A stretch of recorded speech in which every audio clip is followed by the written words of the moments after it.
जय गुरु जी, शुक्राना गुरु जी, जय गुरु जी। हे प्रभु, मेरे धन्य भाग्य हैं जो आप यहाँ पधारे हैं। अब आप मुझे कोई आज्ञा दीजिए जिसका पालन करने में कृतार्थ हो जाऊं। यह सुनकर शिव जी ने हंसते हुए कहा, हे पर्वतराज, हम यहाँ तपस्या करने के हेतु आए हैं और कुछ दिनों तक यही निवास करेंगे। हम केवल यही चाहते हैं कि जब तक हम यहाँ रहें तब तक हमारे समीप कोई ना आए पाए। हिमाचल ने इस आज्ञा को शिरोधार्य करते हुए कहा, हे स्वामी, आप जो चाहते हैं वही होगा।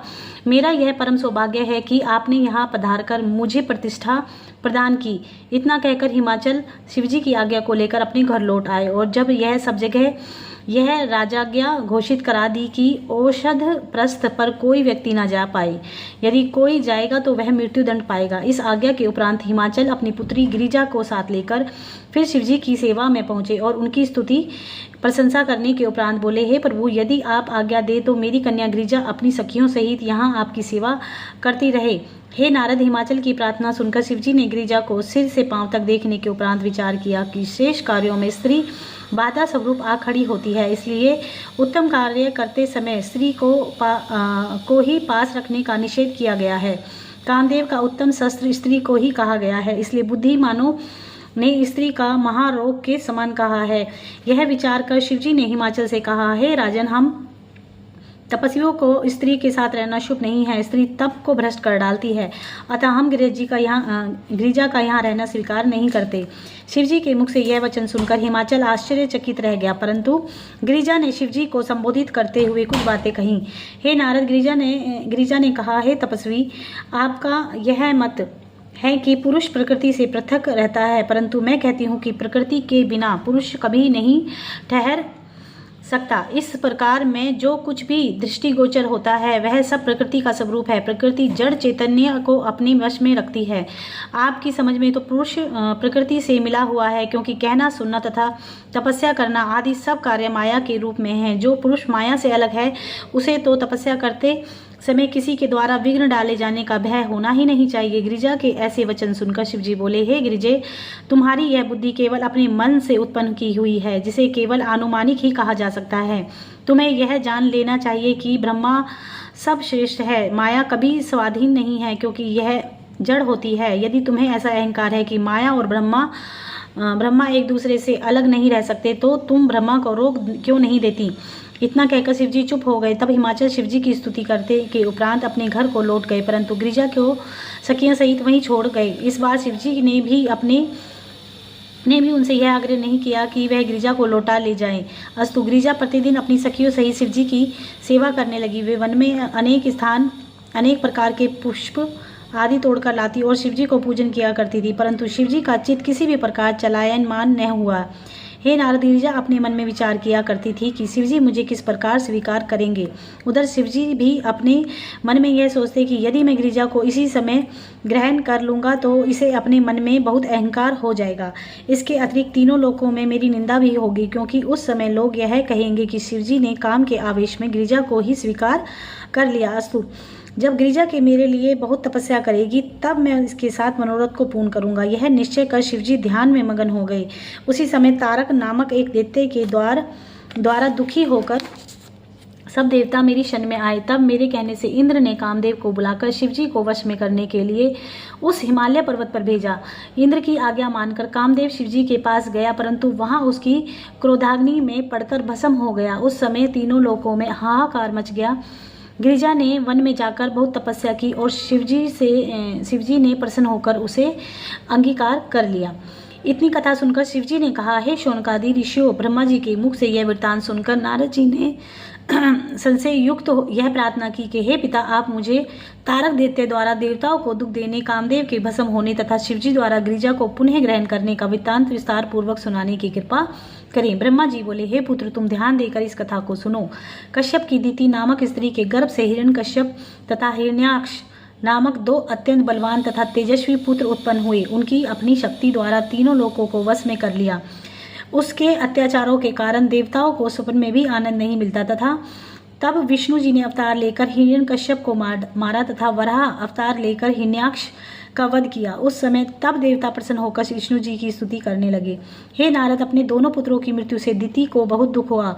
उसने कश्यप के पास जाकर सब समाचार कह सुनाया। तदुपरांत उसने अपने पति की अत्यंत सेवा करके उनसे आनंद प्राप्त करने वाले एक पुत्र की मांग की। दिति की सेवा से प्रसन्न होकर कश्यप ने उससे यह कहा कि दिति, तुम 1 सहस्त्र वर्षों तक तपस्या करो। यदि तुम्हारा तप सिद्ध हुआ तो तुम्हें अवश्य ही भाग्यवान पुत्र की प्राप्ति होगी। यह सुनकर दिति ने तप करना आरंभ कर दिया। जब इंद्र ने दिति को इस प्रकार तप करते देखा तो वे पास जाकर दिति की सेवा करने लगे। दिति ने उसकी सेवा से प्रसन्न होकर पूछा, हे इंद्र, तुम मेरी इतनी सेवा किस इच्छा से कर रहे हो? तुम अब मुझे अपनी अभिलाषा बताओ तो मैं उसे अवश्य पूर्ण करूंगी। यह सुनकर इंद्र ने उत्तर दिया, हे माता, हम अपनी सेवा के बदले तुमसे यही वर मांगते हैं कि जिस पुत्र के लिए तुम ऐसा कठिन तप कर रही हो, जब वह जन्म ले तो हमारे भाई के समान हमारे परम हितैषी हों और हम देवताओं को दुख दूर किया करें।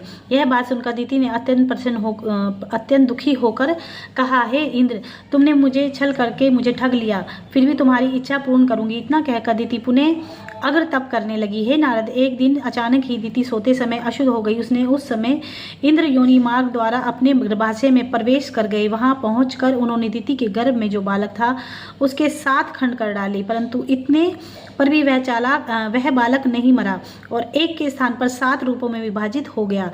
तब इंद्र ने उनमें से प्रत्येक खंड के 7-7 टुकड़े कर दिए। इस प्रकार वे सब 49 टुकड़े हो गए, परंतु वे सब टुकड़े मृत्यु को प्राप्त नहीं होकर अलग अलग बालक के रूप में जीवित बने रहे। यह देखकर इंद्र दिति के गर्भाशय से बाहर निकल आए। इसी बीच दिति की नींद टूट गई। जब उन्होंने अत्यंत चिंतित होकर इंद्र से पूछा कि कुछ देर पूर्व मेरे गर्भाशय में किसी ने प्रवेश किया था, तो दिति की बात सुनकर इंद्र ने उन्हें सब सच्चा वृत्तांत कह सुनाया। उस घटना को सुनकर दिति को अत्यंत प्रसन्नता हुई। जब वे 49 खंड बालक के रूप में प्रकट हुए तब उनका नाम मरुदगण अर्थात वायु रखा गया। वे 49 मरुदगण इंद्र के भाई होकर देव पद को प्राप्त हुए।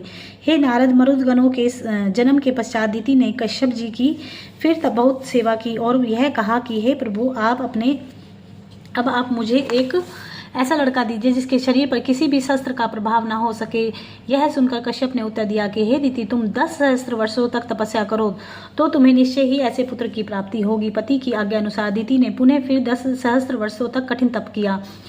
जब उसकी तपस्या पूर्ण हुई तो उसके गर्भ से एक बालक ने जन्म लिया। उसका नाम वज्रांग रखा गया। यह बालक महाप्रतापी, तेजस्वी, धीर, वीर तथा बुद्धिमान था। उसने अपनी माता दिति की आज्ञा से इंद्र को पकड़ लिया, फिर उसे लात घूसों से अच्छी तरह पीटता और पृथ्वी पर घसीटता हुआ अपनी माता के सामने लाकर खड़ा कर दिया। हार कर इंद्र ने वज्रांग की अधीनता स्वीकार कर ली। हे नारद, जब मैंने इंद्र की यह दशा देखी उस समय मैंने तथा कश्यप ने वज्रांग के पास जाकर यह कहा, हे पुत्र, तुमने इंद्र को अपने वश में कर लिया है। अस्तु, अब हमारे ऊपर कृपा करके इसे छोड़ दो। तुम अपने कुल में सूर्य के समान प्रतापी हो, तुम्हारी शक्ति का वर्णन कहाँ तक किया जाए। यह सुनकर वज्रांग ने उत्तर दिया कि मैं आप लोगों के कहने से इंद्र को छोड़ देता हूँ। मुझे इंद्रलोक प्राप्त करने की कोई इच्छा नहीं है। मैं तो अपनी माता की आज्ञा मानकर ही इंद्र का यह दंड दिया है। इतना कहकर वह मुझसे बोला कि हे पितामह, आप तीनों लोकों के स्वामी हैं, अतः मैं चाहता हूँ कि आप मुझे तीनों लोकों का सार बता दें। उसकी बात सुनकर मैंने बहुत देर तक सोच विचार करने के उपरांत उसे तपस्या तथा योग का सार बता दिया और वरागी नामक एक स्त्री उसे देकर बोला, हे वज्रांग, यह स्त्री तुम्हारी पत्नी होगी, इसमें इसे स्वीकार करो। हे नारद, इतना करके मैं तो अपने लोक को लौट आया। उधर भी वज्रांग समुद्र में घुसकर तपस्या करने लगा। उसकी स्त्री वरांगी भी समुद्र के तट पर स्थिर एक पर्वत के समीप बैठकर तपस्या करने लगी। उस समय इंद्र ने उसकी तपस्या भ्रष्ट करने के लिए अपने अनेक सेवकों को भेजा। उन्होंने अनेक प्रकार के स्वरूप धारण कर वरागी को डराया, परंतु उस स्त्री के ऊपर किसी का वश नहीं चला। यह देखकर इंद्र ने अत्यंत भयभीत हो मनुष्य रूप धारण कर उसकी शरण में पहुंचा, परंतु वैसे वरागी ने उसकी ओर देखा, अपनी दृष्टि घुमाई, वैसे ही इंद्र की संपूर्ण माया इस प्रकार लुप्त हो गई जिस प्रकार शिवजी के दर्शन प्राप्त करके संपूर्ण पाप नष्ट हो जाते हैं।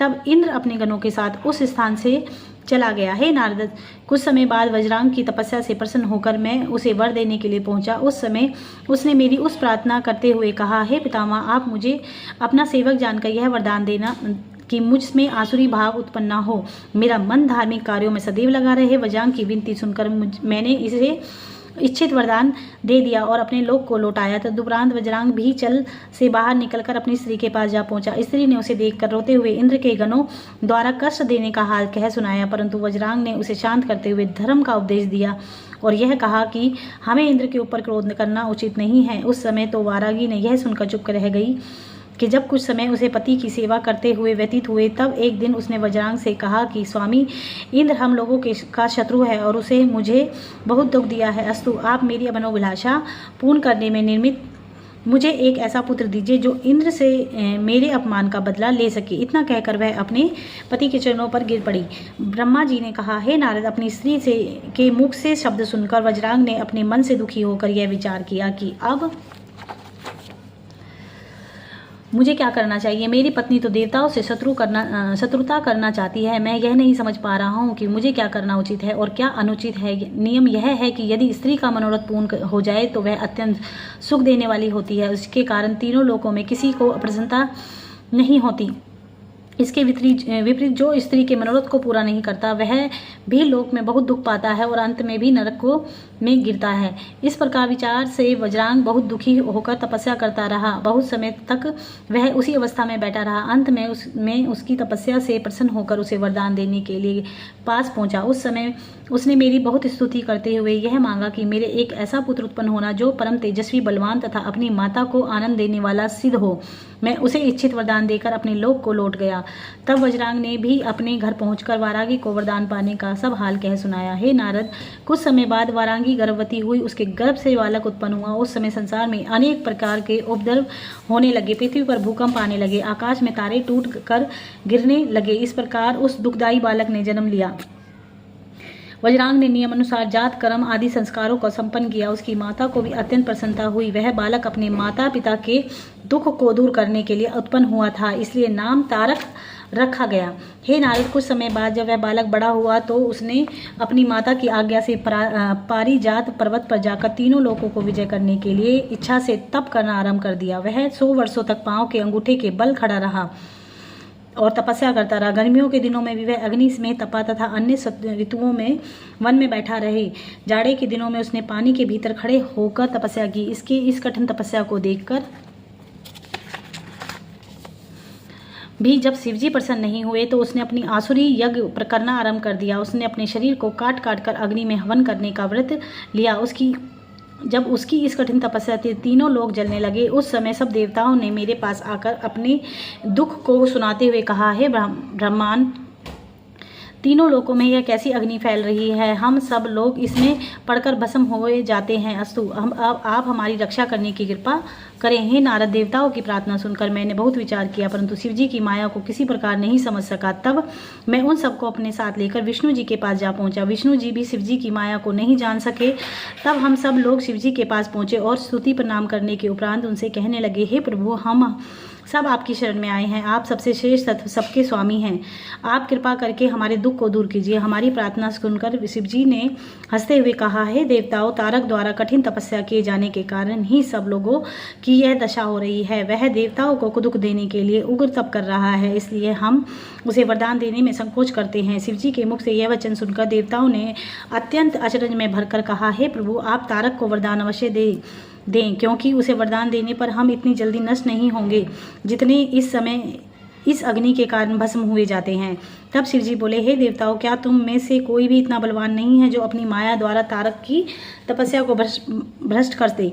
यह सुनकर विष्णु जी ने अहंकार में भरकर उत्तर दिया, हे प्रभु, यदि आप मुझे आज्ञा दें तो मैं तारक की तपस्या भंग कर सकता हूँ। विष्णु जी की यह बात सुनकर शिवजी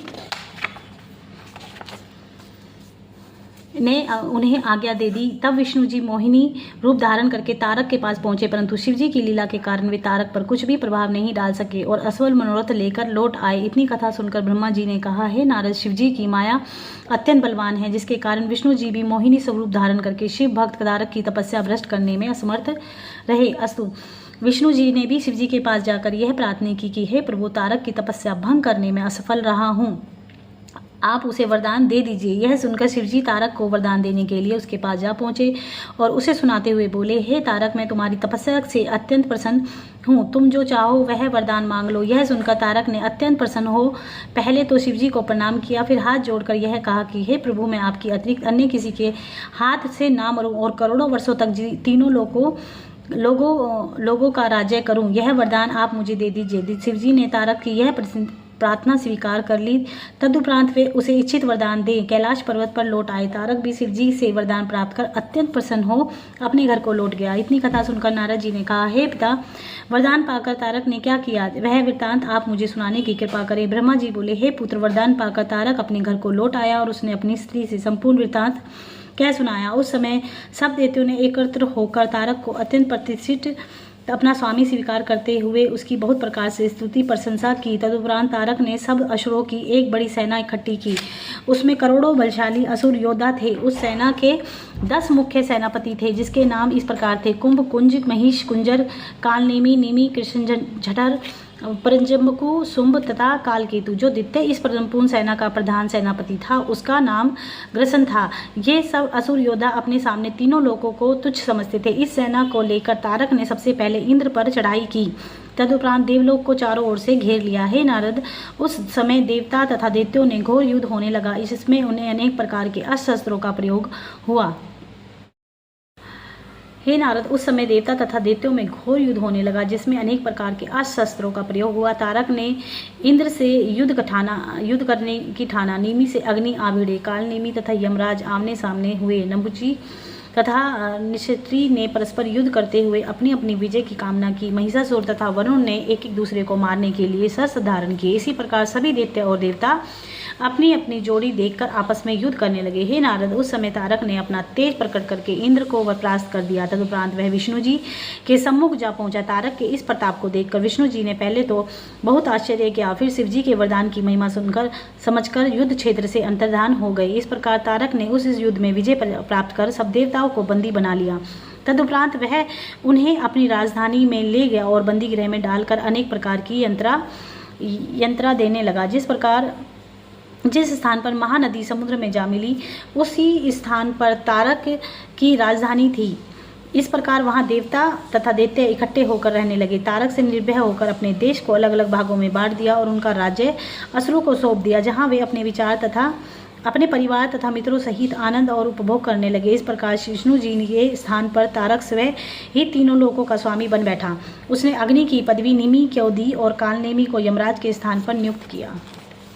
तदुपरांत उसने नित्रति का पद नमुची को, वरुण को महिषासुर को, पवन का मेघ को, कुबेर का कक्ष को, इंद्र का जंबक को, अहिपति का शुभ को, ब्रह्मा का कुंभ को तथा मित्र को पद कुज्जर को दिया। इस प्रकार उसने सब देवताओं के पद पर देवताओं को प्रतिष्ठित कर दिया। वे सब असुर संसार के स्वामी बनकर राज्य करने लगे। उनके राज्य में देवताओं के अतिरिक्त अन्य कोई भी प्राणी दुखी नहीं था।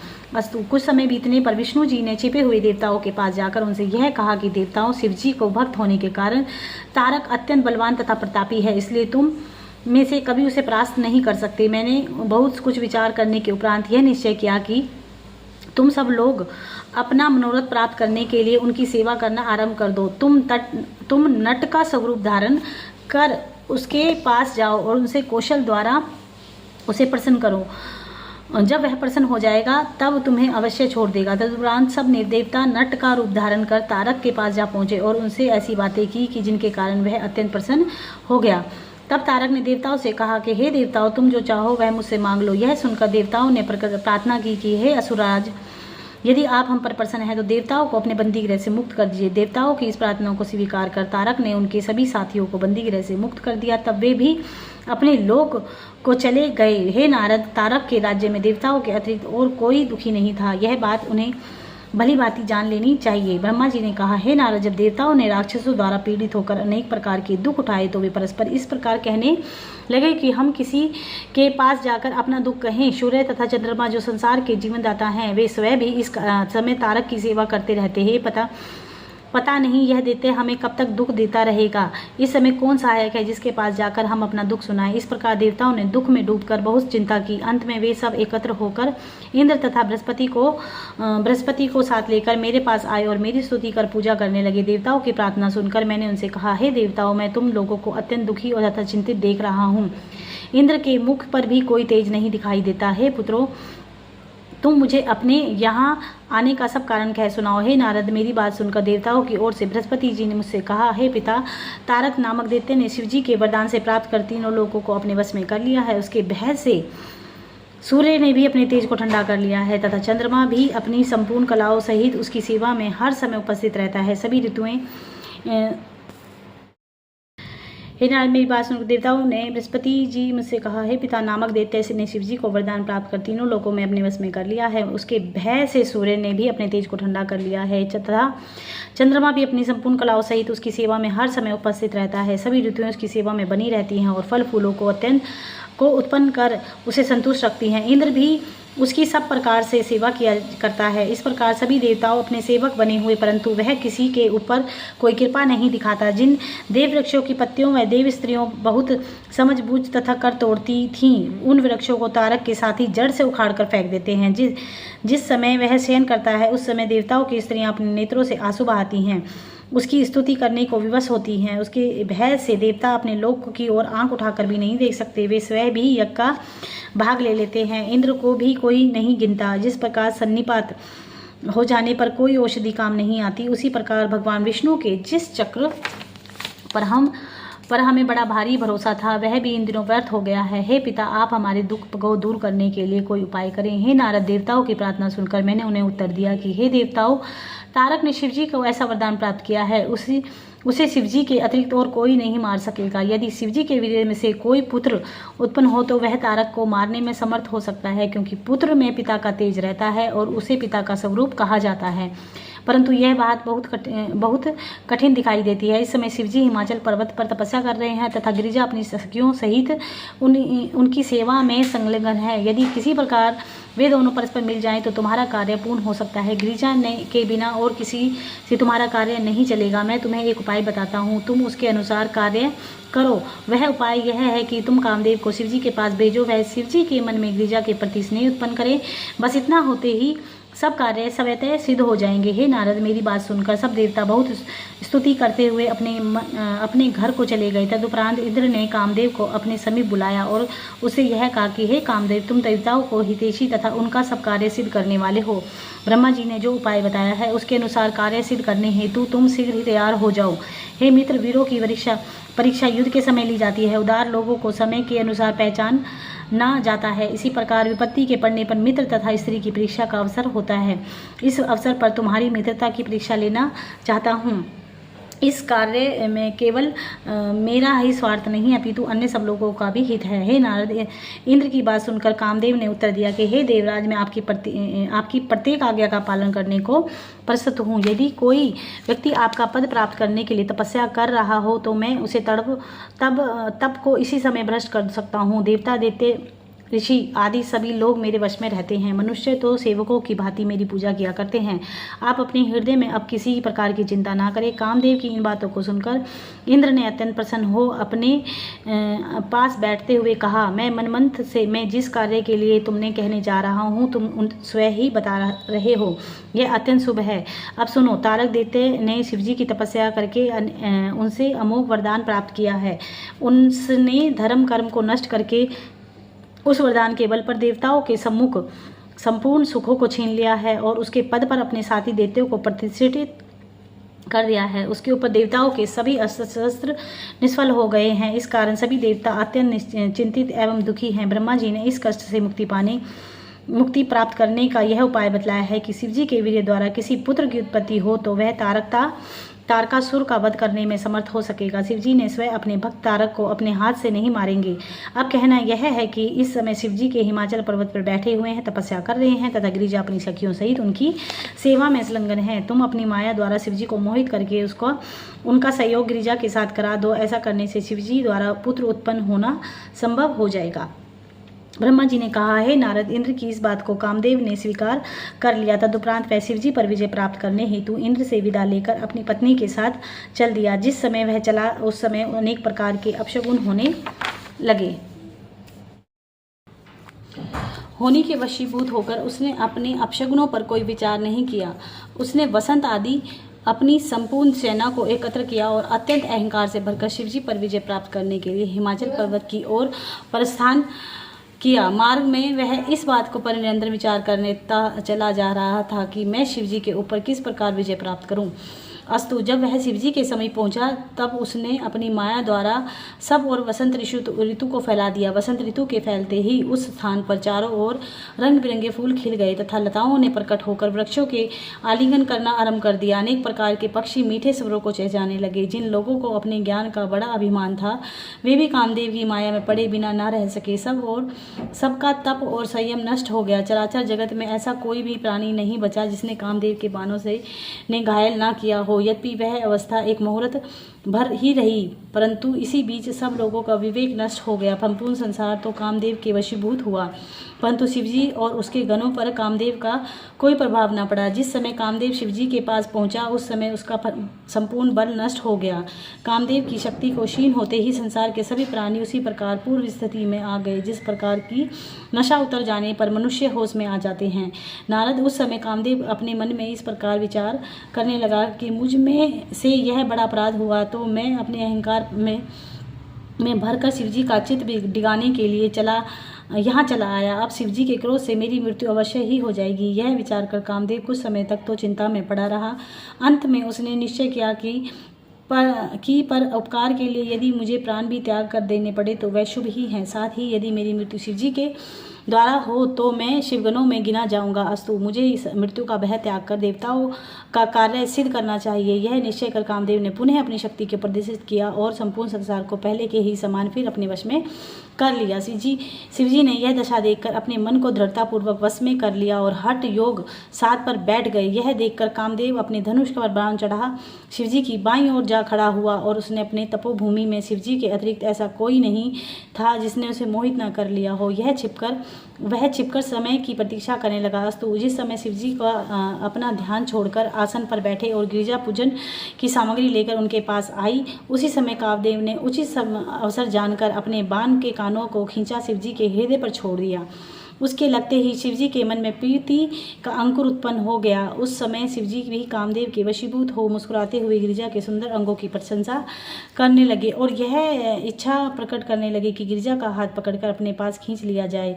उस समय गिरिजा नारी सुलभ लज्जा के कारण संकुचित हो कुछ पीछे की ओर हट गई। हे नारद, यह दशा देखकर शिवजी ने अपने मन में विचार किया कि क्या कारण है जो हम स्त्री के द्वारा चले गए हैं। ऐसा कौन सा प्रतापी है जिसने हमें ऐसा आचरण करने के लिए वश कर दिया। यह विचार कर ज्यों ही उन्होंने चारों ओर दृष्टि घुमाई त्यों ही उन्होंने अपनी बाई ओर एक वृक्ष की आड़ में छिपा हुआ कामदेव दिखाई दे गया। उस समय शिवजी ने भयानक रूप को देखकर तीनों लोक कांपने लगे और यह प्रतीत होने लगा मानो अब प्रलय होने ही वाला है। अस्तु, शिवजी ने कामदेव पर क्रोधित हो जैसे ही अपने 30 नेत्र को खोला वैसे ही कामदेव जलकर भस्म हो गया। उस समय तीनों लोकों में हाहाकार मच गया। सभी देवता अत्यंत भयभीत परम दुखी तथा दीन हो गए, किंतु और व्यक्तियों का अत्यंत प्रसन्नता हुई। इतनी कथा सुनकर नारद जी ने ब्रह्मा जी से कहा, हे पिता, यह चरित्र सुनकर मुझे अत्यंत आश्चर्य हुआ है। शिवजी पर ब्रह्मा निष्पाप माया और रहित योगी, तीनों लोकों के स्वामी तथा देवताओं के पुण्य हैं। उनका नाम कामजीत तथा मृत्युजीत प्रसिद्ध है। उनकी कृपा प्राप्त करने के लिए उनके भक्त कामदेव को अपने वश में किए रहते हैं। ऐसे भगवान सदाशिव को कामदेव ने अपना लक्ष्य क्यों बनाया और सुगमता पूर्वक उनके ऊपर विजय कैसे प्राप्त कर ली। यह सुनकर ब्रह्मा जी ने उत्तर दिया कि हे नारद, मैं तुम्हें यह वृत्तांत सुना चुका हूँ कि पहले मैंने संध्या नामक एक कन्या को उत्पन्न किया था। तदुपरांत मैंने मनमंत अर्थात कामदेव को जन्म दिया था। फिर मैंने कामदेव का यह वरदान भी दिया था कि तुम तीनों लोकों के स्वामी बनकर सब लोगों को अपने वश में रखोगे, यहाँ तक कि मैं विष्णु तथा शिव भी तुम्हारे वशीभूत हो जाएंगे। मुझसे यह वरदान पाकर उसने सर्वप्रथम मेरे ही ऊपर अपना बाण छोड़ा और मुझसे कुकर्म करना न चाहा। तब मैंने यह शाप दिया था कि तुम शिवजी के तीसरे नेत्र की ज्वाला में पड़कर भस्म हो जाओगे। इसी शाप के कारण कामदेव ने पहले तो शिवजी को अपने वश में कर लिया, तदुपरांत वह शिवजी के तीसरे नेत्र की ज्वाला में पड़कर भस्म हो गया। जिस समय शिवजी ने कामदेव को भस्म कर दिया उस समय सब लोगों को दुख हुआ और कुछ लोग सुखी हुए। गिरिजा को भी अत्यंत आश्चर्य हुआ। उस समय उसके शरीर में बहुत पसीना छूटा और वे अपने सौंदर्य का अहंकार त्याग कर मूर्छित हो गई। अत्यंत आश्चर्य, उस समय उनके शरीर से बहुत पसीना छूटा और वे अपने सौंदर्य का अहंकार त्याग कर मूर्छित हो गई। उनका कमल के समान मुख प्रभात कालीन चंद्रमा के समान तेजहीन हो गया। जब सखियों ने उनकी इस अवस्था को देखा तो वे गिरिजा का हाथ पकड़कर उनके उपचार करने लगी। तदुपरांत चैतन्य प्राप्त होने पर गिरिजा अत्यंत लज्जित हो अपने घर लौट आई। हे नारद, इस घटना के उपरांत शिवजी भी हिमाचल पर्वत को छोड़कर अपने कैलाश पर्वत पर चले गए। शिवजी के चले जाने पर गिरिजा की यह दशा हुई कि वे हर समय शिवजी के चरित्रों का ध्यान करती हुई उन्हीं के स्मरण में संलग्न हो गई। कामदेव की स्त्री रति ने जब अपने पति की मृत्यु को देखा तो वह बहुत अत्यंत प्रकार से विलाप कर उठी। वह अपने पति के चरित्रों का वर्णन करती हुई हाय हाय शब्द का उच्चारण करती और अपने शरीर की शुद्धि बुद्धि को बुला बैठी। जब उसे कुछ चैतन्य प्राप्त हुई तब वह अपने पति के शब्द को संबोधित करती हुई हाय हाय शब्द का उच्चारण करती और अपने शरीर को शुद्धि बुद्धि को बुला बैठी। जब उसने कुछ चैतन्य प्राप्त हुई तो वह अपने पति के शब्द को संबोधित करती हुई इस प्रकार कहने लगी, हे स्वामी, मैंने आपको पहले भी बहुत समझाया था कि शिवजी के साथ वैर करना उचित नहीं है, परंतु आपने दूसरों के वश में पड़कर मेरी बात पर ध्यान नहीं दिया। हे नाथ, आपने मुझसे कुछ भी नहीं कहा और मुझे त्याग कर अकेले ही शिवपुरी को चले गए। अब मैं अनाथ बनकर रह रही हूँ। आपने जैसा किया उसका फल अच्छी तरह पा लिया। यह नियम है कि संसार में कोई भी किसी को दुख देकर स्वयं सुखी नहीं रह सकता, उसे कहीं भी आनंद नहीं मिलता। है पति, आप भी शिवगणों में सम्मिलित हो गए, परंतु अब मेरा कोई नहीं रहा। इस प्रकार की बातें कहते हुए रति ने बहुत विलाप किया। ब्रह्मा जी ने कहा, हे नारद, विष्णु तथा अन्य सभी देवता रति को साथ लेकर शिवजी की शरण में गए और उन्हें प्रणाम करके इस प्रकार स्तुति करने लगे, हे प्रभु, हम सब लोग शोक रूपी समुद्र में डूब रहे हैं, अतः आप हमारा उद्धार करने के लिए कृपा करें। हमारी प्रार्थना को सुनकर शिवजी ने प्रकट होकर दर्शन दिया। उस समय वे परमहंसों के समान स्वरूप धारण किए हुए थे। उनके उस सुंदर रूप को देखकर हमें बहुत अत्यंत प्रसन्नता हुई। हमने अलग अलग खड़े होकर शिवजी की प्रार्थना की। शिवजी प्रसन्न होकर हम सबको संबोधित करते हुए कहा, हे देवताओं, तुम सबने जो हमारी स्तुति की है उससे हम अत्यंत प्रसन्न हुए हैं। जो मनुष्य इस स्तुति को पढ़ेगा उस पर हम सदैव कृपा करेंगे। अब जो चाहो वह हमसे मांग लो। शिवजी के मुख से निकले इन शब्दों को सुनकर हमने उनसे कहा, हे प्रभु, आप हमारी मन की इच्छा को भली भांति जानते हैं, हम स्वयं आपसे क्या कहें। हे नारद, यह सुनकर शिवजी हंसते हुए कहा, हे देवताओं, तुमने ब्रह्मा के शाप को सत्य समझ करने के लिए ही कामदेव को भस्म किया है। अब हम तुम्हें यह वरदान देते हैं कि आज से कामदेव सहित रहित होकर अतनु के नाम से संसार में प्रसिद्ध होगा और उसकी उत्पत्ति मन के द्वारा हुआ करेगी। उचित समय आने पर हम रति को उसका स्वरूप भी दिखा देंगे, तब वह हमारे पास इसी कैलाश पर्वत पर निवास किया करेगा।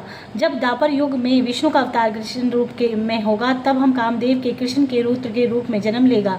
उस समय वह रति को पुनः प्राप्त कर लेगा। अब रति को उचित है कि उस समय के आने तक इंद्र को यहाँ जाकर रहे और अपने मन में किसी प्रकार का दुख न करे। वह बिना कोई परिश्रम किए अपने पति को पुनः प्राप्त कर लेगी। जब रुक्मणी के गर्भ से पुत्र के रूप में कामदेव की उत्पत्ति होगी उस समय इंद्र उसे उठा ले जाएगा और समुद्र में डाल देंगे। वहाँ समुद्र में एक मछली को एक केवट अपने जाल में फंसा लेगा और उसे शबर नामक एक असुर को भेंट कर देगा। जिस समय मछली का पेट फाड़ा जाएगा उस समय कामदेव, जिसका नाम उस समय प्रद्युम्न प्रसिद्ध होगा, उस प्रकट होकर रति के पास गुप्त रूप से हो रहेगा। तदुपरांत वह बालक उस असुर को मारकर यहाँ चला आएगा। इतना कहकर शिवजी सबके देखते देखते अंतर्धान हो गए। फिर देवताओं ने भी रति को इंद्र के साथ कर दिया और अपने अपने स्थान को चले गए। हे नारद, कामदेव का चरित्र तुमसे कहा, अब तुम गिरिजा का वृत्तांत सुनो। आगे हम कल करेंगे। जय गुरु जी, शुक्राना गुरु जी, शंकर जी। जिन्होंने अब तक की वीडियो नहीं देखी हैं वो जाके चैनल पे देख ले। मैं शिव पुराण की जितनी भी वीडियो हैं, हर शिव पुराण के पाठ का एक महत्व है। जैसे कि आज के पाठ का शिव और पार्वती के पुत्र के लिए जितना भी वो हो रहा था, पूरा वृत्तांत आपने सुना। और इस वृत्तांत को सुनने का फल यही है कि जो भी सुनेगा मन लगा के, उसके घर पुत्र अवश्य पैदा होगा। और एक अच्छा पुत्र, कहते हैं ना, संतान होने से ज़्यादा अच्छा है कि एक अच्छी संतान जो सुख देने वाला हो माता पिता को, ऐसे सुख की अनुभूति होगी। ये सब इसी में लिखा है संगत जी, मैं अलग से कुछ नहीं बनाती हूँ, जो शिव पुराण में लिखा है। और ये शिव पुराण का फ्रंट पेज है, आप लोग देख सकते हैं और मंगा सकते हैं। जय गुरु जी, शुक्रान गुरु जी।